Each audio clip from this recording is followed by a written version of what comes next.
Whenever you hear about ancient ruins, you almost never picture them being suspended somewhere, or just randomly hanging on the branch of a tree, right? In fact, for most of the ancient artifacts we have exposed in museums all over the world, archaeologists did quite an impressive amount of digging.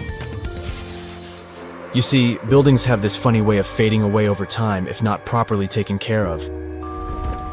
Sometimes we need to reuse some building materials, so an older construction may be sacrificed in the process.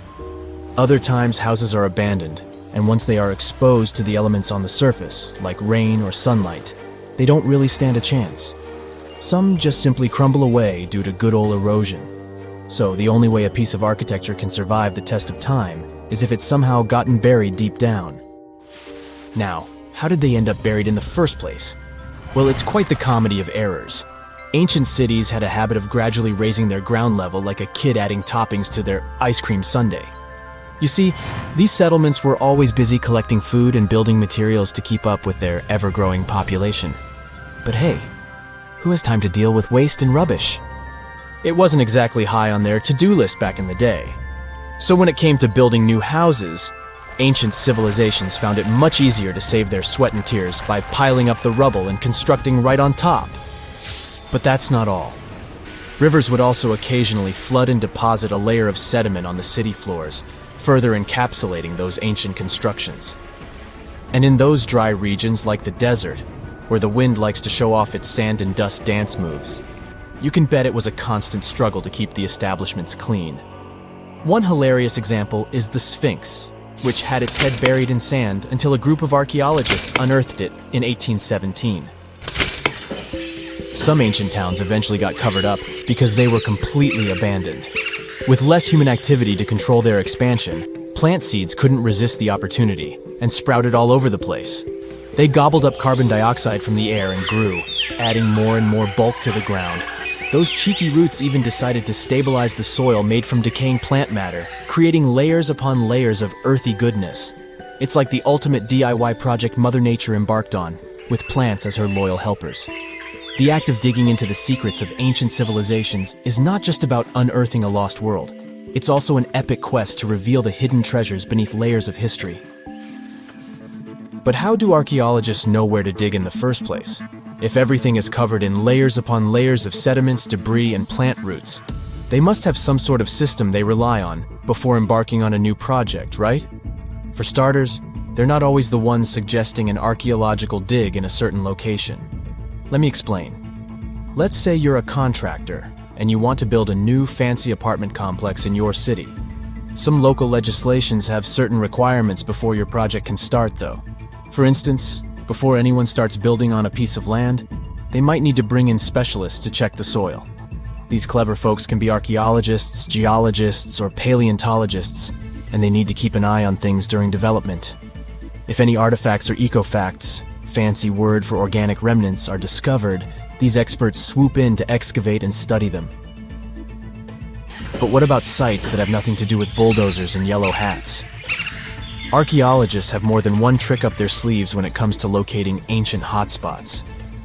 They dive deep into historic records with a healthy dose of detective work. By sniffing out old documents and maps, they can piece together the puzzle of human activity in a specific area. If a site has been visited before, it's even better. Finding records of past excavations or historical accounts can give archaeologists lots of information on where to continue their treasure hunt. Before archaeologists start swinging their shovels, they engage in a bit of a visual scan mission.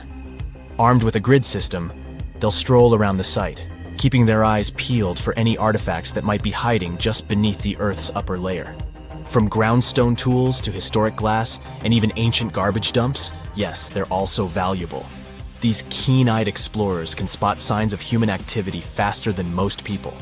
If they stumble upon midden soil, fancy term for a garbage dump, they know for sure that humans once called this place home. Archaeologists don't just rely on their trusty shovels, though.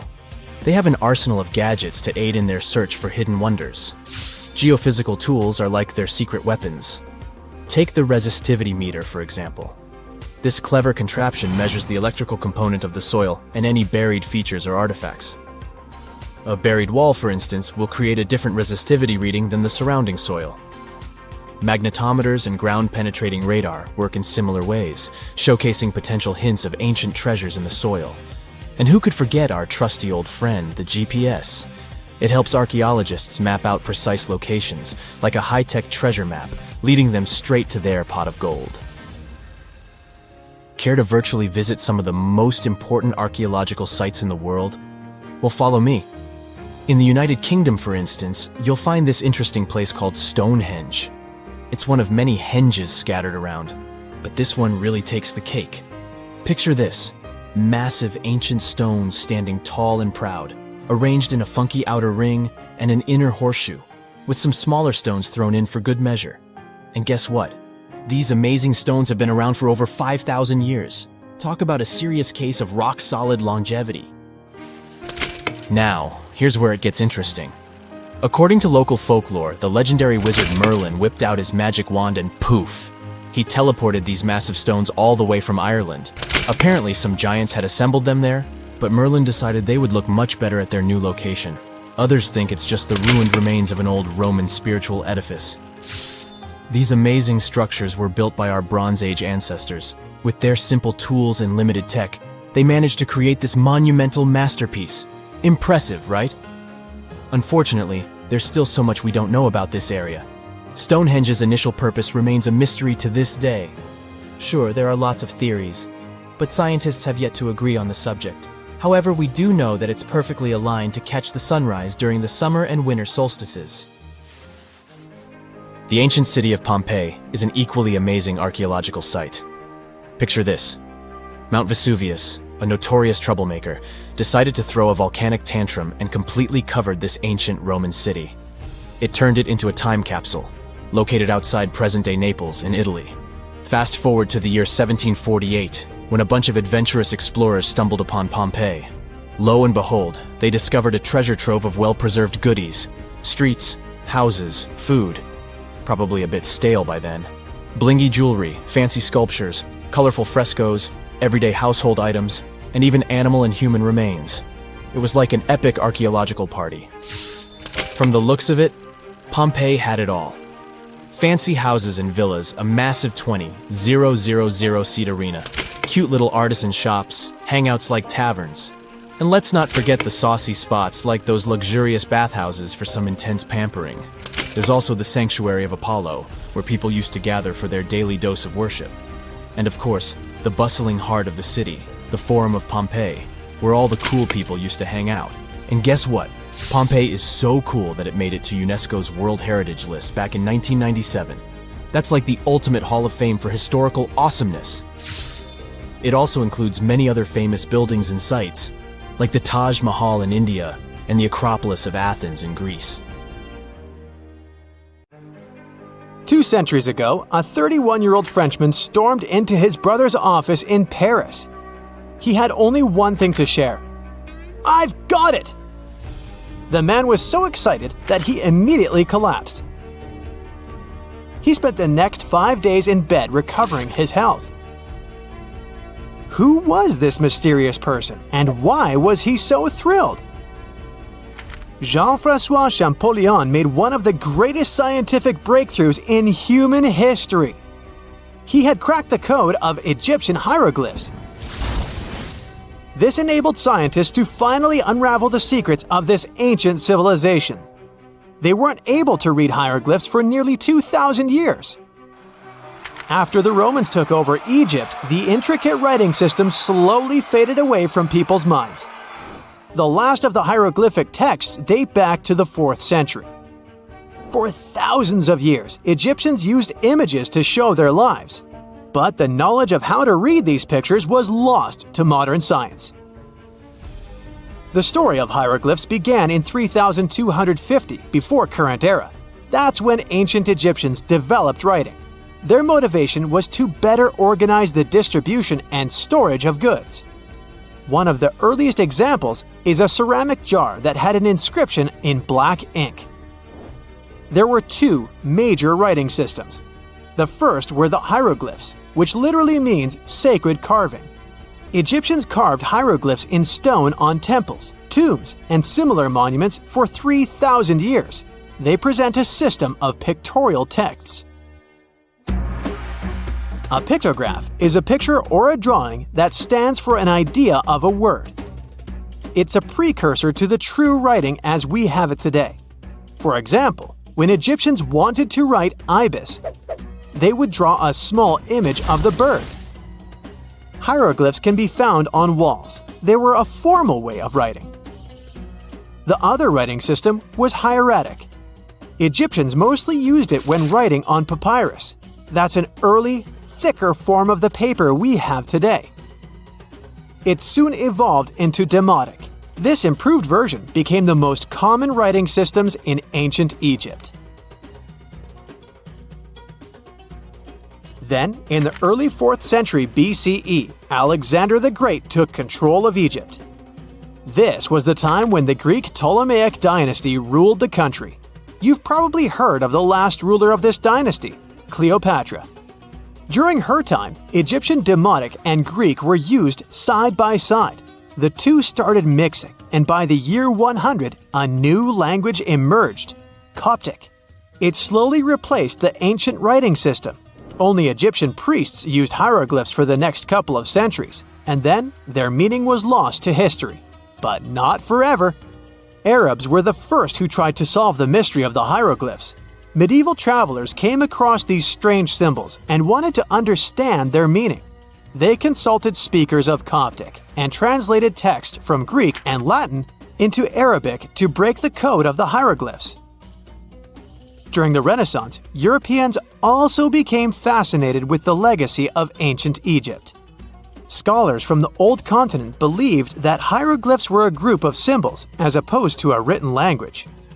This was all about to change in 1799. A year earlier, Napoleon, the famous French ruler, arrived in Egypt. His subordinates constructed a fort that dated back to the 15th century.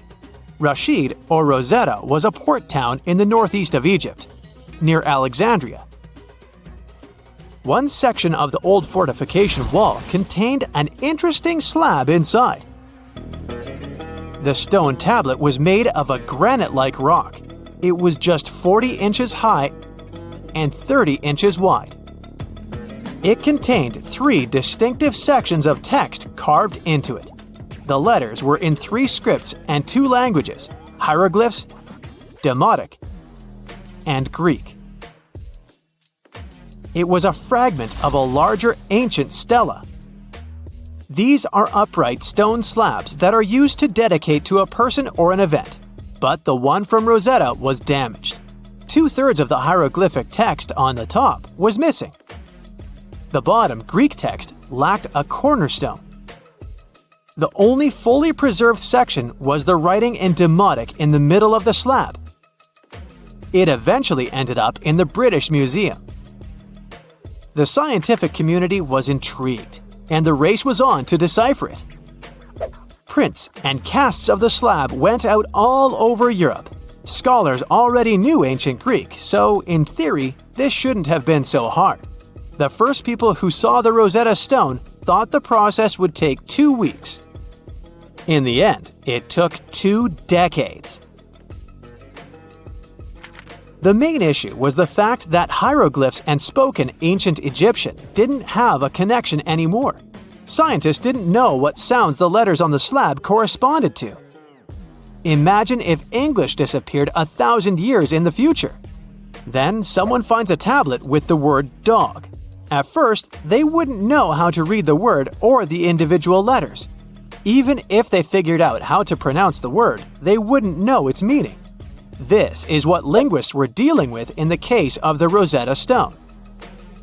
The careful study of the artifact produced another find. The texts weren't direct translations of each other. They both described the same event, but in different words. It was like you saw a movie with 2 friends, and then all 3 of you wrote different reviews about it. The original text was probably in Greek, but the translators added extra words to make it sound more Egyptian. An English physician and physicist, Thomas Young, made the first great breakthrough. He knew that the name Ptolemy appeared several times in the text based on the Greek translation. This wasn't an Egyptian name, so it was impossible to represent it with a single image. The only way to spell out this Greek name was to use symbols that sound like it when produced. This is called transliteration, and we have it today as well. This is how foreign-sounding words are written down in Chinese or some Slavic languages. Young focused on sets of hieroglyphs in oval frames. These are called cartouches. He experimented a bit but finally discovered that one of them read, Ptolemy the Great. The individual hieroglyphs that made up this name corresponded to sounds needed to produce it. This is where our mysterious man from the beginning of the video enters the picture. Champollion picked up where Young left off. He knew Coptic, so the Frenchman was able to determine what many other hieroglyphs sounded like. The eureka moment was close. It came while he was studying a cartouche from a site dedicated to Ramses II. It had 4 symbols. The last 2 were the same. He determined this was the sound S. The first symbol was the sun. This is Ra or Re in Coptic. So the cartouche read Ra something SS. Can you already guess the name? Of course, it's Ramses. This breakthrough finally cracked the code. Ancient Egyptian wasn't a mishmash of cool-looking images. It was a phonetic language that Jean-François Champollion discovered in September of 1822. The stone slab is today known as the Decree of Memphis. The Egyptian Council issued it in this city in the year 196 before current era. In it, they expressed their loyalty to the pharaoh. They erected identical stelae in temples all across Egypt. The Rosetta Stone was just one copy of them, but its content is less important than the fact that Champollion's translation gave these ancient peoples their voice again. During the 1800s, European scholars didn't think that the Egyptian civilization was much older than classical Greek or Roman. Now that scientists could read hieroglyphs, a whole new chapter of human history opened. One of the most famous finds in the history of archaeology happened in 1922. That's when the British archaeologist Howard Carter discovered the tomb of Pharaoh Tutankhamun in Egypt's Valley of the Kings. The whole world admired King Tut's golden mask. But without Champollion's pioneering work, it would be impossible to know who its owner was. The young pharaoh's cartouche is phonetic. For instance, you pronounce the pictograph of a chick as the vowel U. The symbol for the key of life is an ankh, and there is a shepherd's crook in the end. It symbolizes the word ruler. It's 1898, and you're taking part in excavations in Saqqara. This place, not far away from Cairo, is full of ancient tombs and pyramids. You're in your Indiana Jones mood and hope to find something really phenomenal to become famous. Gold, manuscripts, treasure maps, mummies of famous pharaohs. Wait, a wooden bird? You're really disappointed as it looks like a regular toy. An old one, but still. Little do you know that years later, someone would propose that your bird was actually an ancient monoplane. So the artifact, nicknamed the Saqqara bird, is made of a sycamore tree. The birdie has a wingspan of just 7 inches and weighs around 40 grams. A perfect original souvenir from Egypt, I would say. It's over 2,000 years old and looks pretty plain, without any carvings of feathers or other intricate ornaments. It has a beak and eyes though, which makes our find look like a hawk, the emblem of the deity Horus. Its tail is rather unusual as it's squared, looks weirdly upright, and it seems like the sunken part of it was the place for a now missing piece. Humans love solving a good mystery, so there have been several attempts to explain the use of the birdie. First, quite simply, is that it was a ceremonial object. The second idea is that it was a toy for a child from some well-off family. It could have been some sort of boomerang, which was a popular concept in ancient Egypt. Then there was a theory that the bird had been used as a weather vane. But this one has been debunked as the figure doesn't have any holes or markings, except for the one made at the museum in Cairo to fix the exhibit on a stick. So there was no way to hang it in the past. Almost a century after the bird was found, Egyptologist Dr. Khalil Masiha proposed a new theory that it could have been a model of a monoplane. He believed the bird was missing a horizontal tailplane. Otherwise, it had its wings set at a right angle, similar to that of modern planes. It could have worked to generate the aerodynamic lift necessary for flights. Dr. Masiha also claimed that it was common at that time to place miniature models of technological inventions in tombs. So, did the ancient Egyptians really invent the plane in 200 BCE? That would make the Wright brothers, who are considered the inventors of aviation, really upset. They made one of their first flights only in 1903. There's just one way to know for sure, and that is to test the model. But you know, the ancient museum in Cairo would unlikely let one of their cherished exhibits fly around like a toy. That's why glider designer Martin Gregory built a similar model, this time of balsa wood, and concluded that even with the missing tailplane, the plane wasn't much of a flyer. Case solved? Not really. This didn't sound convincing enough to the History Channel, so they invited an aerodynamics expert to build another replica of the bird. He tested it in weather conditions similar to those in Egypt and was impressed with the little plane's abilities. So, if they did invent the prototype of a plane back in the times of pharaohs, it would be a good example of an oopart. That's an out-of-place artifact, an object that's way ahead of its time in terms of technology or history. And the Saqqara bird isn't the only example of such a revolutionary concept. In 1901, a group of divers retrieved the Antikythera mechanism from an underwater shipwreck near the Greek island of Antikythera. It's been dubbed the world's first analog computer, and it's currently dated around 100 BCE. The bronze mechanism could tell the position of the sun, moon, planets, and stars, as well as the lunar phase, the dates of upcoming solar eclipses, and even the speed at which the moon moves through the sky. No one's sure who used it and how or where it was made, but it's obvious that it's extremely precise and way too advanced for its time. The first flushing toilets in the world were invented in the middle of the 20th century. Just kidding. The ancient Minoans on the Mediterranean island of Crete and the Indus Valley civilization both came up with this brilliant invention at the same time, around 4,000 years ago. The plumbing and sanitation were so well done that no one managed to design anything better until 2,000 years later. One ancient Minoan lavatory was discovered at the Palace of Knossos.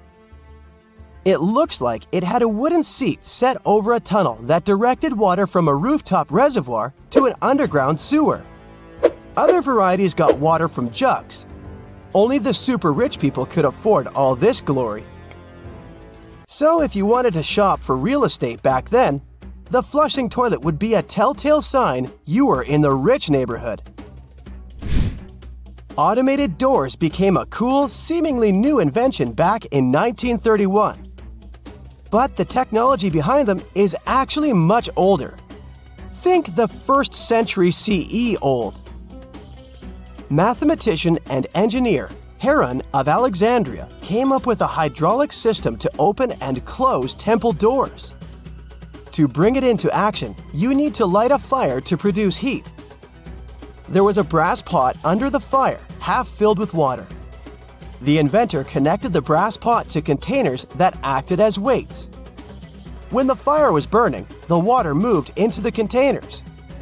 They went down and pulled the ropes. It was nothing like a supermarket door that opens in front of you before you even have time to think.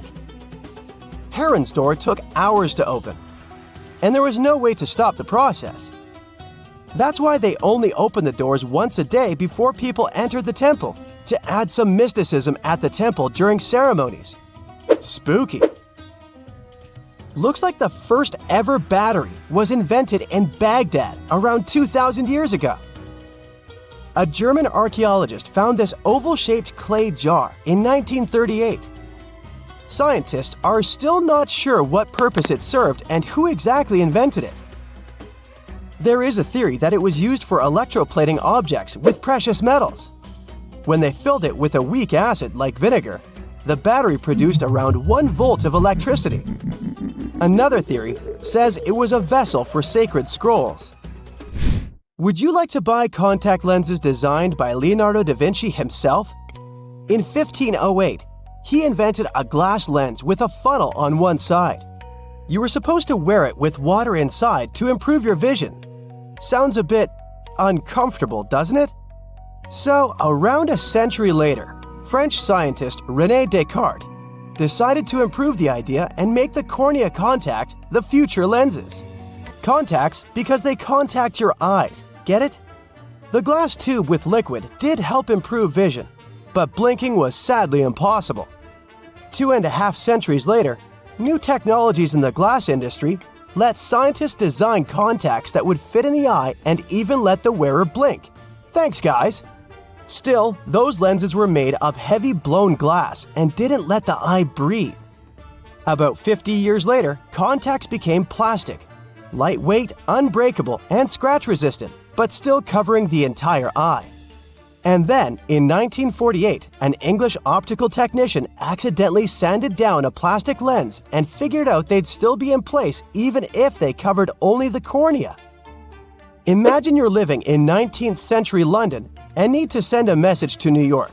It would have taken about 10 days to get there by ship. So when delivery time went from days to hours in 1858, it was a true sensation. The first message was sent by Queen Victoria herself. It was all made possible thanks to the transatlantic telegraph cable, running under the ocean. Sadly, the new cool invention only lasted a few weeks. It took years to bring it back to life.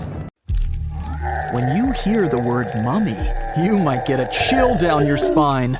That's because most of us associate this word with those creepy characters we've seen in some scary movies. But in reality, mummies have helped us understand a lot about ancient civilizations, their rulers, and about how people used to deal with losing their loved ones. The people most famous worldwide for their mummies are the ancient Egyptians. They believed that some sort of existence after passing away was possible, if certain conditions were met. That's why they insisted on preserving the human body through the process of mummification and placing the mummy in a furnished tomb, kind of like giving it a fully functioning apartment of its own. Why did they believe in this? Well, because they were deeply connected to their natural environment for the most part. They saw the natural cycles around them, like how the sun rose every day, followed by the moon, or how new life was always sprouting from plants, even after they had wilted away. They also believed that the powerful spirit Osiris, who represented the cycle of passing away and resurrection, played a role in this process. To prepare for the afterlife, the ancient Egyptians followed certain rituals, like mummification, which involved using materials like honey, resins, and incense to preserve the body. There's no other mummy more popular than that of King Tut. He was a young pharaoh who ruled over 3,000 years ago in Egypt. The problem with discovering ancient royal tombs is that most of such burial sites were previously robbed. People knew ancient rulers had been left with many valuable belongings, so those locations became vulnerable to thieves. When King Tut's tomb was opened in 1922, people were excited because it had not been robbed, like many other previously discovered royal tombs. That's how well hidden it was. Inside, his mummy was encapsulated in a total of 3 coffins, including one made of gold. The objects found in his tomb showed us what ancient Egypt was like, and studying his mummy also helped us learn about the culture and practices popular at the time when he passed away. We also learned about his family by looking at his DNA. Scientists were able to discover that he had had a disease called malaria and a problem with his foot that might have made it hard for him to walk. Ramses II was another pharaoh in Egypt who ruled for 68 years, which was quite a lot back in the day. He was known for his expansion campaigns and building projects. Many objects from his time as a ruler still exist today, including a large statue of him. Ramses II was about 6 feet tall and lived to be about 90 years old. After looking at his mummy, scientists concluded that he may have had a medical condition that affected his spine. Now, remember those thieves I mentioned before? They are probably the reason why Ramses II ended up in a plain coffin in a secret collection of royal mummies at Deir al-Bahari, which was rediscovered in 1881. Thankfully, archaeologists were able to identify him because his journeys had been recorded on his wrappings. The process was really tedious too. In fact, in ancient Egypt, the mummification process could take a staggering 70 days to complete. A special person would say a very specific speech while delicately handling the body and drying it out using a type of salt called natron. They also used linen and resin to make the body look more lifelike and to wrap it in cloth. The tomb was equally as important for ancient Egyptians. The walls of King Tut's tomb, for example, were adorned with intricate artwork that depicted his journey to the afterlife, from his burial procession to his passage through the underworld. The ancient Egyptians believed that everyone made this journey after passing away, and they filled their tombs with items and paintings to help the person in their spiritual travels. Additionally, the walls of the tomb were decorated with spells from a special book, which contained a collection of poems that the Egyptians believed would help people reach the afterlife. And speaking of how important this journey was, people also placed food in these ancient tombs. In King Tut's tomb, archaeologists discovered 36 jars of vintage beverages and 8 baskets of fruit, which were believed to be left there to help him in his journey to the afterlife. The Egyptians believed that traveling to the afterlife took a really long time, so they left a lot of supplies, such as food and water, to sustain their loved ones. Pharaohs also generally had numerous luxurious garments and beautiful jewelry in their tombs to ensure that they would have a fashionable journey. These items included various types of linen clothing, such as tunics, scarves, gloves, and headdresses, as well as a lot of gold jewelry with precious stones, like bracelets, buckles, pendants, necklaces, rings, and even precious depictions of insects for protection. Some were also deposited with fans made from ivory and ostrich feathers to keep them cool in the afterlife. Some ancient rulers were even placed in their forever apartments along with boats. For example, Pharaoh Khufu built the Great Pyramid at Giza as his tomb, and a large ship was found inside. King Tut, however, was buried with multiple boat paddles, but no actual boat. Instead, he had 3 chariots and numerous walking sticks made of precious materials, perhaps indicating he'd rather travel to the beyond by land, not by water. Amongst the most interesting objects found near ancient mummies are bottles of oils and perfumes. If rulers were supposed to be fashionable, why not smell nice too, right? Also, some of them had some ancient kinds of board games, most of them made out of precious materials like gold or ivory. One of those games was called Senet. It was very popular amongst the ancient Egyptians and very similar to modern-day chess. The ancient Egyptians may have the most famous mummies out there, but they weren't the first to invent the procedure. In fact, it all started in South America with an ancient civilization named the Chinchorro. As far as we know today, these people were the first to mummify their loved ones that had passed away. They did it somewhere around 2,000 years before the Egyptians started their own rituals. Sure, we can tell a lot about ancient rulers by studying these mummies, but until recently, we had no idea what they really looked like during their lifetime. Not so long ago, though, some very special mummy paintings were found by archaeologists studying ancient Egyptian objects. These mummy portraits are highly detailed paintings of individuals that were made while they were still alive. Such paintings were often painted on wood, as opposed to the classical portraits we all know about, which are painted on canvas. They are known for their realism and beauty, and have even been used by researchers to diagnose diseases by comparing them to the corresponding mummies. Some of these portraits also include depictions of jewelry, which was later found on the mummies.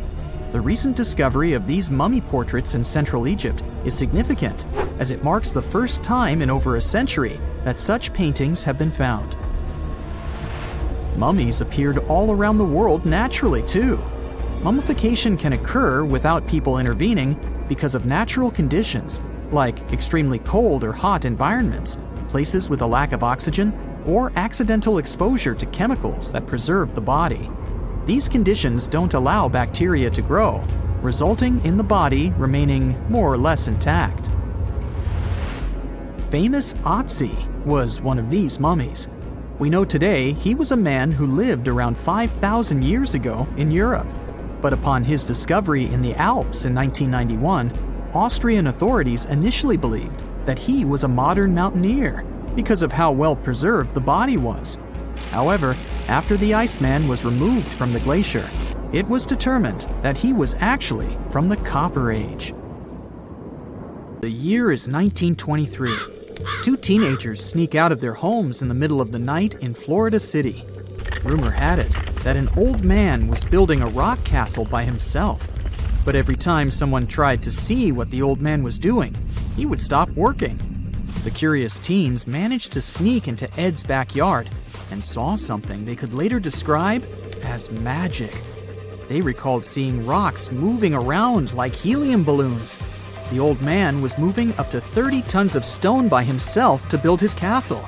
Even if he didn't allow anyone to see him working, he would proudly talk about it around the town. But whenever people asked how he was building a stone castle all on his own, he simply answered, "I cracked the secret of the pyramids."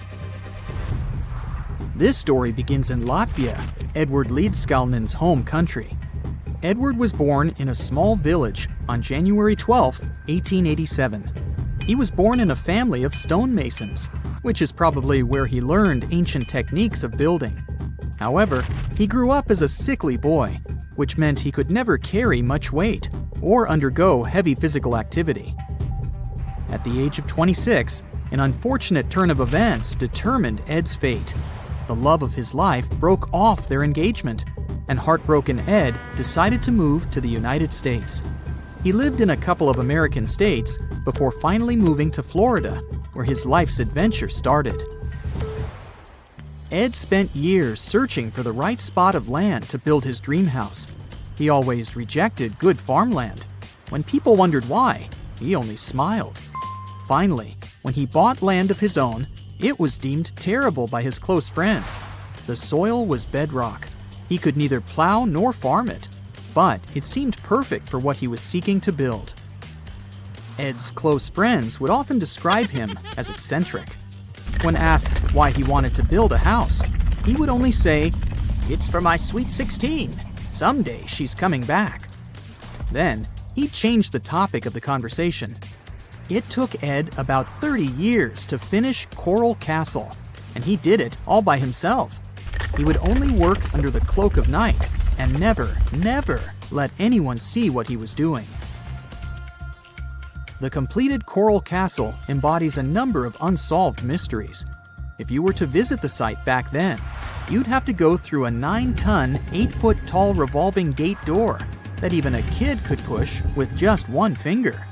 Ed was so proud of this door that he originally named the site Rock Gate Park. It was renamed Coral Castle only much later, after Ed's passing. Once inside, visitors would access the incredible wonders of Ed's constructions: towers, mystic symbols, furniture, and swing sets, all made entirely of monolithic blocks of stone. The stones are set on top of each other, using only their weight to keep them together. And believe it or not, the entire park gathers around 1,100 tons of stone. Today, if you visit Ed's living quarters, you'll even see the simple instruments he used to construct all of this: chisels, hammers, ropes, and pulleys. The type of work he did is difficult even with modern-day equipment, let alone without it. Coral Castle's main mystery lies in how Ed managed to do it. The only photograph of Ed Leedskalnin at work shows a simple leverage structure of a chain hoist attached to a wooden tripod. The tripod was made of old telephone poles with a small wooden box on top. What was in the box is, of course, a mystery. Unfortunately, he took his secrets with him, not sharing the truth of his work with anyone else. Yet, not all is lost, as there are many theories and speculation surrounding what could have happened there. One theory says that there is a harmonic grid inside the Earth's surface, something that would create anti-gravity spots around the globe. It's believed that Coral Castle was built in such a spot. This could explain why it took Ed so long to find land that pleased him. Maybe what he was looking for was a place that allowed him to experiment with anti-gravity forces. Yet, whenever Ed talked about his work, he would say he understood the laws of weight and leverage, and, sure thing, that he had cracked the secret of the pyramid builders. And what secret is that, you might ask? According to Ed himself, it has to do with magnetism. He even published a pamphlet called Magnetic Current. There, he explains that every object has magnetic particles inside of them. A person just needs to understand where they are located inside such objects. This way, objects can be lifted and moved around without much effort, just like moving something heavy underwater. Researchers say that if we assume Ed Leedskalnin and the pyramid builders used the same technique, then it would only have taken 4,700 workers to build the Great Pyramid of Giza, instead of the 20,000 to 100,000 that is currently estimated. But this story just keeps on getting more and more mysterious. In the late 1920s, Ed was finishing the construction of Coral Castle in Florida City. Rumors about his work had spread around town. People said Ed was hiding a stash of money somewhere in his living quarters. One night, a group of men waited until Ed was alone and broke into the castle to rob him. They couldn't find the money and, luckily, didn't harm Ed. But in the following days, he decided that it was best he moved out of that land. Of course, he took more than his toothbrush along with him. Ed decided to move the entire Coral Castle to another land, 10 kilometers away from where he had built the park. Legend says he hired a truck driver and asked him to swear secrecy about what Ed intended to do. He asked the driver to look away while Ed loaded the truck by himself, moving all of the rocks without any help.